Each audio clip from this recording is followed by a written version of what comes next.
I don't know who this word is intended to reach, but God has been nudging me and he will not let me rest until I get this word out. So, this word that he gave is for such a time as this. He said, "You have been called for such a time as this." I don't know who that resonates with, but that's what God has been speaking. And the scripture that he gave me was Esther chapter 4, verse 14.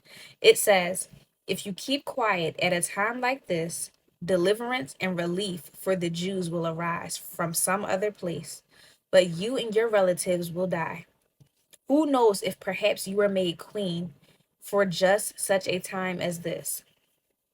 And what God meant when he gave me that um is that we have been placed in these circumstances with these friends, relationships, jobs, family. We have been placed and connected with these people for a purpose.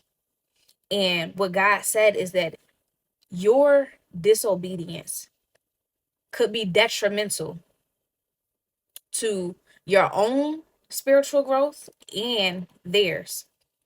And not only that, but it also can lead to you forfeiting your promise.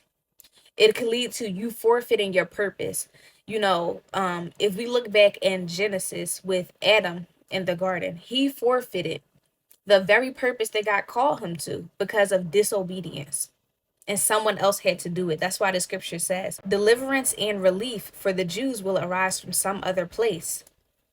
If you don't do it, someone else will. And that is not a good feeling, forfeiting the very thing that God called you to do.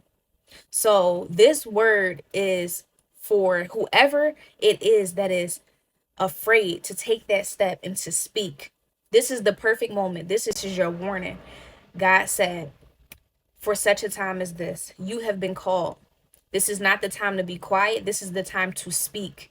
This is the time to share. This is the time to help these people, bring these people to deliverance. This is the time." God says, "Speak." If you don't speak, it could lead to your own spiritual death because of one act of disobedience. So I don't know who that is for, but I pray that you would obey and that you would listen to the call that God has placed on your life, that you would push past fear, condemnation, shame, guilt. You don't have to be perfect to do this. This seat has your name on it, and you have been called for such a time as this.